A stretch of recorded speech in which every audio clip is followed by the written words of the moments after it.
오늘 하나님의 말씀은 사도행전 19장 1절부터 7절까지의 말씀입니다. 우리 한 목소리로 함께 1절부터 말씀을 읽어보도록 하겠습니다. 아볼로가 고린도에 있을 때 바울이 윗 지방으로 다녀 에베소에 와서 어떤 제자들을 만나 이르되 너희가 믿을 때에 성령을 받았느냐? 이르되 아니라 계심도 듣지 못하노라. 바울이 이르되 그러면 너희가 무슨 세례를 받았느냐? 대답하되 요한의 세례니라. 바울이 이르되 요한이 회개의 세례를 베풀며 백성에게 말하되 내 뒤에 오시는 이를 믿으라 하였으니 이는 곧 예수라 하거늘 그들이 듣고 주 예수의 이름으로 세례를 받으니 바울이 그들에게 안수하매 성령이 그들에게 임하심으로 방언도 하고 예언도 하니 모두 12사람쯤 되니라. 아멘. 아멘. 오늘은 하나님의 뜻대로라는 제목으로 말씀을 전하도록 하겠습니다. 오늘은 이제 가정주일이죠. 저희 교회는 매년 가정주일이 되면 여러분들에게 소소한 먹거리를 선물로 드리고 있습니다. 뭔지 아시겠죠, 여러분? 뻥튀기입니다. 뻥튀기. 뻥튀기를 선물로 드리는 이유가 있습니다. 좀 무슨 이유냐? 제가 여러 번 설명했는데 혹시 기억나세요? 어떤 이유인지? 요즘 현대인들이 얼마나 바쁜 그러한 삶을 살아가고 있습니다. 그죠? 그 한 가족이 다 모여서 한 끼 식사를 하는 게요 굉장히 어렵습니다. 요즘 굉장히 어려워요. 하지만 우리가 가정주일만큼은요 되도록 모든 온 가족이 함께하는 시간을 좀 가져봤으면 좋겠다라는 취지로 소소하지만 그냥 또 앉아서 이야기하면 좀 그렇잖아요. 뻥튀기를 드시면서 우리 부모와 자녀들과 또 신앙적인 이야기를 좀 나누고 또 고민들을 들어보고 그렇게 서로가 주님 안에서 교제할 수 있는 시간들을 각자의 가정에서 이제 보내시라고 작은 선물을 우리 교회에서 준비했습니다. 사도행전의 말씀에는 특히 가족들의 영혼 구원의 이야기들이 종종 등장합니다. 바울이 감옥에 갇혀 있을 때 감옥 문이 열려지는 것을 보고 간수가 이제 다 끝이 났구나 하면서 자결하려고 했던 그 사건으로 해서 그가 예수를 믿고 온 가족에게 예수를 전하고 모든 가족이 세례를 받는 놀라운 일이 있었죠. 심지어 고린도에서는 유대인이었던 이 회당장 그리스보, 그가 예수를 믿게 되고 그의 가정도 마찬가지로 세례를 받고 예수님을 믿게 되었습니다. 그래 구원받았죠. 여러분 초대교회의 모습들을 보면요 성령을 간구하는 자들에게는 성령이 부어집니다. 그리고 믿음을 간구하는 자들에게 굳건한 믿음이 생기고 영혼을 구원하고자 하는 전도자들에게는 전도할 수 있는 축복을 분명히 허락해 주시는 걸 우리가 분명히 사도행전의 말씀을 통해서 알 수 있습니다. 하나님은 분명 우리 가운데도 역사하고 계시는 줄 믿습니다. 오늘 특별히 가정주의를 보내면서 우리는 가족들의 영혼 구원에 대해서 우리가 더욱 힘쓰고 기도해야 할 것이고 또 가장 사랑하는 자들이잖아요. 우리 가족들, 그들을 위해서, 그 영혼을 위해서, 그 영혼이 구원받기를 위해서 우리가 간절히 기도하는 오늘 하루가 되기를 소망하고 축복합니다. 자, 오늘 본문의 말씀은요 어떤 한 구절에 우리가 집중하기보다는 먼저 그 배경만으로도 충분히 은혜가 됩니다. 충분히. 지난 시간부터 바울의 2차 전도 여행이 마쳐졌죠. 그리고 3차 전도 여행이 시작이 됩니다. 3차 전도 여행의 첫 번째 선교지, 바울이 가장 먼저 방문한 곳은 어디입니까? 에베소라는 겁니다. 에베소. 이것만으로도 충분히 은혜가 있어요. 이 배경만으로도. 왜냐? 18장 21절을 우리가 같이 읽어보겠습니다. 작별하여 이르되 만일 하나님의 뜻이면 너희에게 돌아오리라 하고. 아멘. 이전에 2차 여행을 마치면서 에베소 교회에 잠깐 들렸었어요. 그때 그 교인들에게 작별의 인사를 전했던 말씀입니다. 만일 하나님의 뜻이면 내가 너희에게 다시 돌아오리라. 이 말을 전하고 바울은 에베소를 떠납니다. 그런데 3차 전도 여행을 시작하면서 가장 먼저 방문한 곳이 어디라고요? 에베소예요. 에베소. 이것은 여러분 하나님의 뜻과 계획인 줄 믿습니다. 하나님의 뜻이면 돌아온다고 말씀해 주셨잖아요. 여러분 우리의 가고 서는 것 어디에 달려 있습니까? 주님의 뜻에 있다고 우리가 그렇게 고백하지 않습니까? 나의 가는 길을 오직 누가 인도하신다고요? 누가 하신다고요? 주님이, 하나님이 하신다고 우리가 고백합니다. 우리는 늘 그렇게 하나님의 뜻입니다, 이것이 우리의 가는 길이 하나님의 뜻입니다라고 우리가 고백하지만 그 뜻이 무엇인지를 알면서도 우리가 실천하지 못할 때가 너무나도 많이 있습니다. 그런데 하나님의 일하심을 우리가 돌아보면 특별히 하나님의 자녀들에게는 중간에 우리가 그 울타리를 탈출하기도 하죠. 그 울타리를 벗어나기도 하고요. 피하기도 하고 도망가기도 합니다. 외면하기까지 합니다. 그런데 결국 하나님의 자녀들이 마지막에 서 있는 그곳이 어디냐? 하나님이 부르신 그 자리에, 우리 하나님의 택한 백성들이 그 자리에 우리가 서게 되는 줄 믿습니다. 이것이 하나님의 자녀는 축복이에요. 축복. 빌립보서 2장 13절의 말씀인데 같이 한번 읽어보겠습니다. 너희 안에서 행하시는 이는 하나님의 자기의 기쁘신 뜻을 위하여 너에게 소원을 두고 행하게 하시나. 아멘. 우리 안에 계신 성령님께서 우리에게 소원을 품고 행하게 하십니다.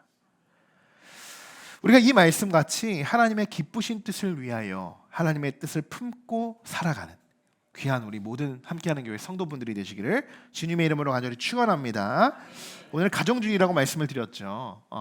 혹 여러분의 가정 가운데, 가족들 가운데 예수님의 품을 떠나서 그렇게 살아가고 계시는 분들이 계십니까? 그런 모습들을 우리가 바라보면서 여러분 어떤 생각이 드십니까? 대부분 다시 예수님의 품으로 돌아오기를 소망하죠. 당연히 그렇습니다. 그것도 속히 돌아오기를 우리가 간구하고 있어요. 오늘 그런 가족들을 위해서 우리가 함께 이렇게 기도했으면 좋겠습니다. 하나님의 뜻이면, 바울이 에베소에 다시 돌아간 것처럼 하나님의 뜻이면 하나님 그 자녀를, 우리 부모를, 우리 가족을 하나님의 뜻대로 돌아오게 하옵소서. 그렇게 여러분 기도했으면 좋겠습니다. 더 나아가서는 아직 예수님을 믿지 않는 가족들이 있다면 이렇게 여러분 기도하십시오. 하나님의 뜻이라면 저들을 구원하여 주시옵소서. 그렇게 기도하는 우리가 모두가 되길 소망합니다. 그런 가족들을 바라보면 얼마나 마음이 아픕니까? 얼마나. 때론 답답하기도 하고 근심이 찾아오기도 하죠. 하지만 주님의 뜻을 간구하는 데 있어서 우리가 근심하게 되는 것, 그들이 구원받기 위해서 우리가 근심하게 되는 것은요, 죄가 아니라는 것을 우리는 너무나도 잘 알고 있어요. 우리는 하나님의 뜻대로 하는 근심을 하고 있기 때문입니다. 그 구원은 이런 구원의 근심입니다. 한번 같이 읽어보겠습니다. 하나님의 뜻대로 하는 근심은 후회할 것이 없는 구원에 이르게 하는 회개를 이루는 것이요, 세상 근심은 사망을 이루게 것이라. 아멘. 여러분, 우리가 그 영혼을 구원하는 그 근심이 한낱 세상 쪽의 근심이 아니라는 거예요. 우리의 근심은 하나님의 뜻대로 하는 근심입니다. 가족의 영혼 구원만큼 절실하고 간절한 것이 어디 있겠습니까? 그렇죠? 영혼 구원에 있어서 근심하는 마음, 여러분 애써서 그 마음 지우려고 하지 마시고 그 마음을 오히려 기도하는 마음으로 변화시키고 그 마음을 쏟는 그 도구로 여러분 변화시키기를 축복합니다. 우리가 전도를 하다 보면 이런 사람들을 만나게 되죠. 예수님을 알기는 알지만 그 이름이 누군지는, 예수의 이름이 누군지는 들어는 봤지만 제대로 그 예수님이 누구신지 알지 못하는 사람들을 만나게 됩니다. 사실 지난 시간 아볼로도 그랬죠. 많이 배우고 또 그가 가르치기까지 했지만 그는 진짜 복음의 진수를 아직 배우지 못했어요. 깨닫지 못했죠. 그래서 제가 말했어요.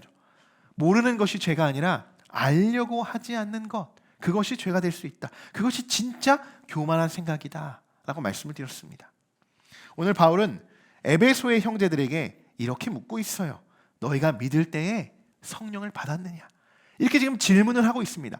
다시 그 에베소에 찾아가자마자 바울이 그들을 향해 물었던 질문이에요. 너희가 믿을 때에 성령을 받았느냐? 라고 묻고 있는 이 질문은 바울이 사실 그들을 질책하고 있는 질문입니다.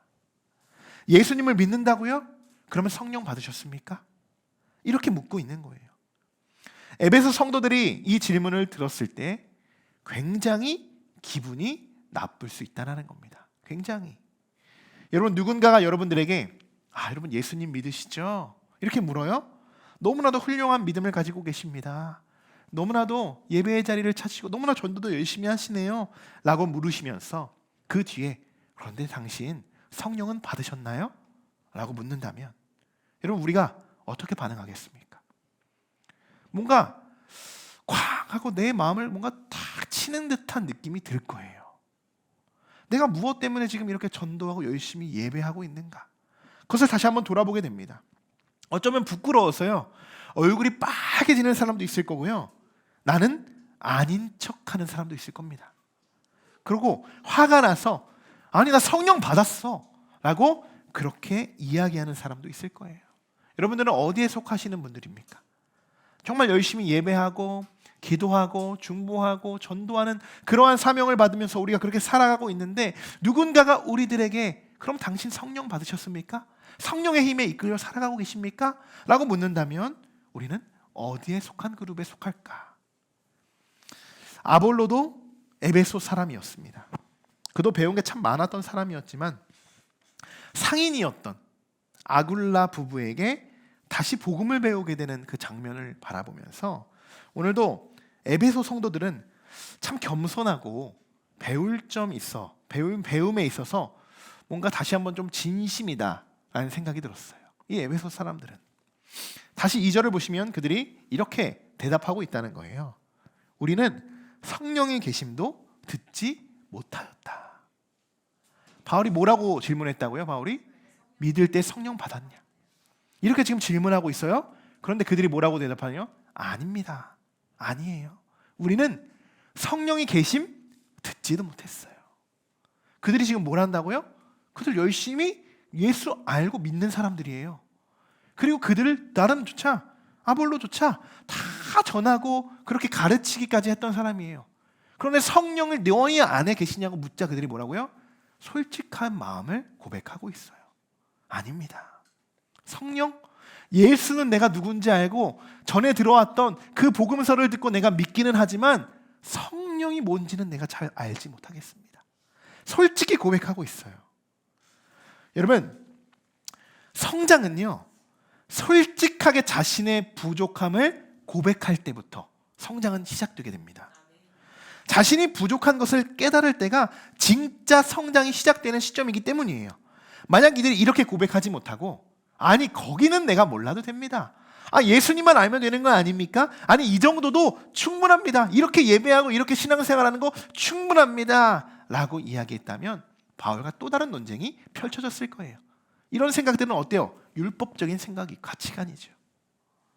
그러나 이렇게 예수님을 알고 듣고 배우고자 하는 이들에게 바울은 참 차분하게 그분 그리스도가 누군지를 그들에게 알리고 전하고 가르쳤다는 것입니다. 오늘 여러분 집에 돌아가셔서 한번 우리가 뻥튀기만 드시는 것이 아니라 한번 이렇게 적용해 보면 좋겠어요.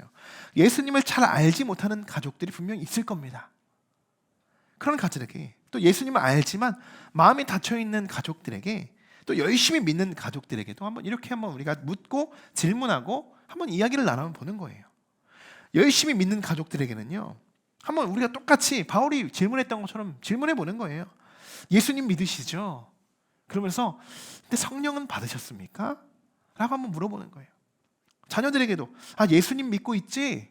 열심히 신앙생활하고 유아 세례도 받고 모태신앙으로 열심히 우리가 예배를 생활하고 교회를 다니니까요.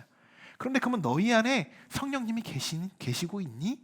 성령님이 너희 안에 함께 계시니? 라고 한번 물어보는 겁니다. 그 외에 믿음이 아직 확고하지 않는 가족들에게는 예수님이 하나님의 아들이심을 또 우리의 구원하시기 위해서 십자가에 돌아다니시고 또 부활하셨다는 사실을 믿음으로 고백할 수 있는지 다시 한번 물어보는 거예요. 그리고 그것에 대해서 궁금증이 생길 수 있죠. 잘 모르는 부분이 있다면 여러분들이 오늘 한번 알려주시고 가르쳐주시고 전하시는 그러한 시간이 가정주일이 되었으면 좋겠습니다.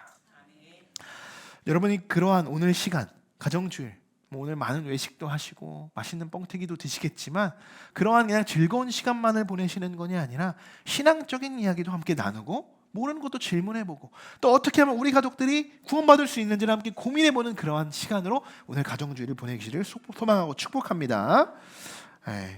오늘은 벌써 말씀이 맞춰집니다. 축복이죠 이것도. 자 5절부터 우리 7절까지 한번 같이 말씀을 읽어볼까요? 그들이 듣고 세례를 받으니 바울이 그들에게 안수하매 성령이 그들에게 임하심으로 방언도 하고 예언도 하니 모두 12사람쯤 되니라. 아멘. 아멘. 여러분 전하니까 어떻게 되었습니까? 예수의 이름으로 세례를 받았습니다. 전하면 되는 거예요. 그죠? 그리고 그들에게 성령이 임하죠. 성령 어떻게 받아야 됩니까? 내가 예수는 아는 성령 어떻게 받아야 됩니까? 그렇게 궁금했던 자들이 지금 뭐라고 고백합니까? 그들이 성령이 임하게 된다는 거예요. 그들에게. 그러니까 이거는요, 뭐 어떻게 방법이 없어. 어떤 문제를 우리가 풀어나가고 그 문제의 해답을 찾아서 성령이 나에게 선물로 받아지는 것이 아니에요. 간구하면 받는 겁니다. 내가 성령이 누군지 몰라요. 솔직하게 부족하게 인정하고 하나님께 간구하며 기도합니다. 성령을 간구하십시오. 성령이 주어지는 거예요. 우리가 여러분 구원받는 자들, 천국의 열쇠 어떻게 주어집니까? 우리가 뭐 많은 물질들을 누구에게 바쳐서 그것을 얻어냅니까? 티켓을 사는 것처럼 얻어냅니까? 그렇지 않죠. 믿는 자에게 그 구원이 얻어지는 것처럼 이 성령도 마찬가지라는 거예요. 이 마찬가지라는 거. 이 구원의 놀라운 은혜들, 이 구원의 놀라운 축복을 우리만 갖는 것이 아니라 여러분의 가족에게도 전하게 되시길 소망하고 축복합니다. 오늘 이 기적의 사건이 누구에게 일어날 차례입니까? 우리에게 일어날 차례나 우리에게도. 예수 그리스도에 대해서 아직 잘 모르는 분들이 계신다면 배우면 됩니다. 가르쳐드리면 됩니다. 하나님을 알아가고자 하는 마음만 한번 품어보십시오. 하나님이 한순간에 그 마음을 녹여주실 겁니다. 녹여주실 거예요. 또 미리 성령 충만함으로 살아가는 우리 성도분들께도 여러분 전하시고 여러분 가르쳐 주십시오. 꼭 우리 성도님들이 그렇게 하셨으면 좋겠습니다. 여러분이 가르치고 전할 때 그 입술도 모세도 그랬잖아요. 참 나는 입이 둔한 자예요. 말주변이 너무 없었어요, 모세에게는. 그런데 그 말을 할 수 있도록 옆에 아론을 붙여주셨고, 그리고 그 말을 트일 수 있도록 하나님의 은혜를 주셨어요. 여러분에게도 전하고자 하는 마음만 있다면 충분히 그 입술을 주장하여 주시고 담대함도 허락해 주실 줄 믿습니다. 또 우리도 주님 안에서 모두 한 가족이죠. 우리 서로 모른다고 흉보지 마시고, 그렇죠? 또 잘한다고 그 사람만 칭찬하지 마시고 서로가 서로에게 힘이 되어주는 거예요.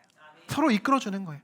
부족함을 보완해주고 하나님의 뜻대로 우리 함께 나누고 그 사랑을 실천하는 우리 함께하는 교회 모든 성도분들이 되시기를 주님의 이름으로 간절히 축원합니다.